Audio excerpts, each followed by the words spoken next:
Hello welcome guys. तो आज मैं आपको बताऊंगा कि कनाडा में कौन कौन से तरीकों से आप पीआर हो सकते हो, और वो भी वेरी इजी। अगर आपके पास एक ही चॉइस है कि आपको आइल्स करना है पर उसके अलावा आपके बैंड्स नहीं आ पा रहे हैं और आपको समझ नहीं आ रहा कि कनाडा आप कैसे आ सकते हो, और वो भी पीआर, तो ये वीडियो आपके लिए। और आखिर में आपको मैं बताऊंगा कि कैसे आप बहुत इजीली पीआर भी ले सकते हो। तो जो सबसे पहला जो रास्ता आता है वो हम सबको पता है कि सभी लोग इंटरनेशनल स्टूडेंट्स आते हैं।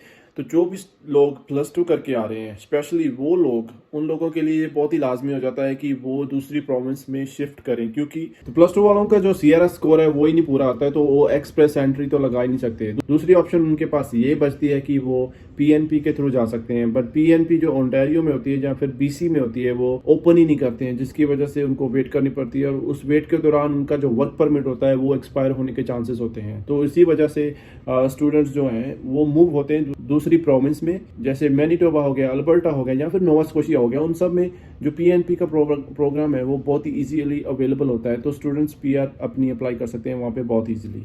इसी वजह से दूसरी स्टेट में सभी स्टूडेंट्स जो है मूव होते हैं। तो गाइस उसके बाद जो दूसरी ऑप्शन आती है वो है ग्रेजुएशन स्टूडेंट्स के लिए। जो ग्रेजुएटेड स्टूडेंट होते हैं वो क्या करते हैं कि उनके पास ऑलरेडी ग्रेजुएशन होने की वजह से उनके पॉइंट्स पूरे होते हैं, तो वो एक्सप्रेस एंट्री के लिए जा सकते हैं। उनका फायदा ये होगा कि जो ग्रेजुएशन उन्होंने की है उससे जो पॉइंट्स ऐड होंगे उसके लिए वो कट ऑफ तक पहुंच सकते हैं। अभी जो कट ऑफ चल रही है सीआरएस पॉइंट्स की वो तकरीबन 490 और 80 के करीब चल रही है। अगर आपके जो आइल्स में बैंड है वो 778 है, तो उसकी वजह से जो आपके पॉइंट्स हैं और आपकी एज, एजुकेशन सब मिला के वो 480 तक चले जा सकते हैं, जिससे आपका जो ड्रॉ में नाम आ सकता है। तो आपके हाईली चांसेस हैं कि आप ओंटारियो में ही पीआर हो जाएं, तो आपको किसी और जगह पे मूव नहीं होना पड़ता है। तो ग्रेजुएशन वालों को यहाँ पे एक प्लस पॉइंट मिल जाता है एज कम्पेयर टू जो +2 करके आते हैं। तो जो तीसरा पॉइंट आता है वो है कि यहाँ पे आप एलएमआईए के थ्रू भी पीआर हो सकते हो। अगर एलएमआईए आपको मिल जाती है यहाँ पे, फॉर एग्जांपल किसी स्टूडेंट्स के पास उसका वर्क परमिट एक्सपायर हो रहा है और उसको कहीं पे भी अभी तक मतलब उस लेवल की नॉक बी लेवल की जॉब नहीं मिली और वो पीएनपी के थ्रू भी नहीं अप्लाई कर पाया, तो वो एलएमआईए के थ्रू जॉब ले सकता है, और एलएमआईए के थ्रू उसको पीआर भी अप्लाई होने के चांसेस बहुत बढ़ जाते हैं। क्योंकि एलएमआईए के थ्रू क्या होता है कि एक गवर्नमेंट की जो रिक्वायरमेंट है वो पूरी हो जाती है कि इस बंदे को यहाँ पे एक एम्प्लॉयर ने बुलाया है और उसको लॉन्ग टर्म पर काम पे रखने के लिए उसको यहाँ पे पीआर दी जाती है। तो गवर्नमेंट को भी कोई इशू नहीं होता है इससे, क्योंकि उनको एक स्किल्ड वर्कर मिल रहा होता है, तो जिसकी वजह से एलएमआईए के थ्रू आपकी पीआर बहुत इजीली हो जाती है। उसका एक ही डिसएडवांटेज है कि कई जो एम्प्लॉयर है यहाँ पे वो आपसे बहुत पैसे मांगते हैं एलएमआईए के। अभी मैंने देखा था recently, one of my friend, उसने बहुत सारे पैसे दिए थे अपनी एलएमआईए के लिए। तो आप कह सकते हो कि इलीगली यहाँ पे शोषण भी होता है बहुत सारे स्टूडेंट्स का, जिससे यहाँ के जो एम्प्लॉयर्स हैं वो बहुत फ़ायदा उठाते हैं और बहुत सारे पैसे मांगते हैं स्टूडेंट्स के लिए। इवन उनके लिए काम भी करते हैं और उसके बाद उनको पैसे भी पे करते रहते हैं हर महीने के महीने। तो ये यहाँ पे शोषण भी होता है स्टूडेंट्स का। ऐसा नहीं है कि कनाडा में अगर सब कुछ है, सारे लॉज हैं, बट अंडरग्राउंड सब कुछ चल रहा है। यहाँ पे भी बहुत सारी ऐसी चीज़ें हैं जो आम लोगों को पता ही नहीं चलती हैं जब तक आपका उस चीज़ से पाला ना पड़े। अगर आप किसी वेबसाइट पे क्लिक करोगे, वहाँ पे जाके सर्च करोगे एलएमआईए, तो आपको बहुत सारे ऐसे एम्प्लॉयर मिल जाएंगे जो ऑलरेडी ऑफर कर रहे होंगे आपको एलएमआईए। मार्केट प्लेस पे भी ऐसे बहुत सारे एम्प्लॉयर्स हैं जो आपको जॉब देंगे और एलएमआईए भी ऑफर करेंगे, बट अंडरग्राउंड वो आपसे बहुत सारे पैसे मांगेंगे, जो कि इलीगल है। यहाँ पे आपसे कोई पैसे नहीं ले सकता है, बट फिर भी जो हमारे देसी बंदे हैं और या फिर कोई भी और भी एम्प्लॉयर है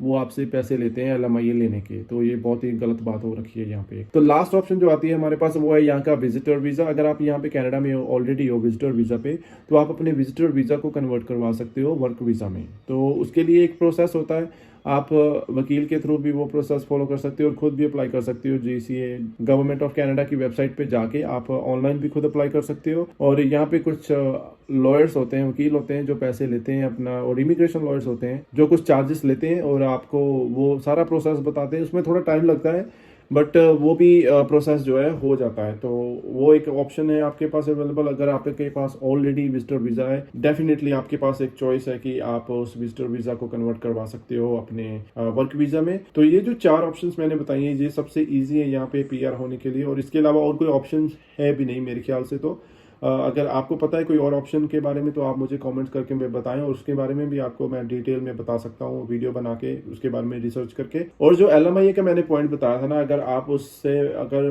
बच के रहते हो तो अच्छा ही है, क्योंकि अगर आप स्टूडेंट आए हो तो आपके पास वर्क परमिट होता है, तो आपको एलएमआईए की ज़रूरत नहीं पड़नी चाहिए, क्योंकि वो थोड़ा सा बहुत ही लेंथी प्रोसेस हो जाता है, उसमें टाइम भी बहुत लगता है आपकी पीआर आने में।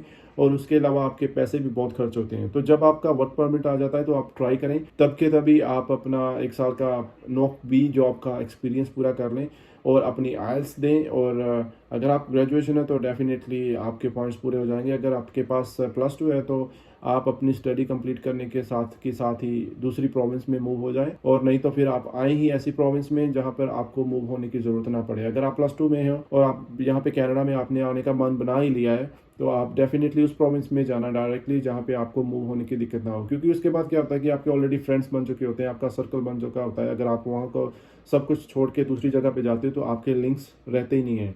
अगर आपको इन फ्यूचर में कोई जॉब चाहिए होगी तो आप अपने फ्रेंड्स को रेफर ही नहीं कर पाओगे, उनको बोल ही नहीं पाओगे, क्योंकि नई जगह पे आपके कोई फ्रेंड्स नहीं होंगे, कुछ नहीं होगा, कोई लिंक्स नहीं होंगे। तो आपको ये प्रॉब्लम आएगी आगे चल के। तो आप पहले ही अपना मन बना लें कि आपने इस प्रोविंस में जाना है, तो उसकी वजह से आपको बहुत आसानी होगी इन फ्यूचर में। तो यही सब मैंने आज डिस्कस करना था इस वीडियो में। Thank you so much for watching guys. And आपका कोई भी कॉमेंट हो और कोई भी क्वेश्चन है आप मुझे कॉमेंट करके बता दें, मैं डेफिनेटली ट्राई करूँगा कि आपको आंसर करूँ। और मिलते हैं नेक्स्ट वीडियो में। Thank you so much guys, take care, bye.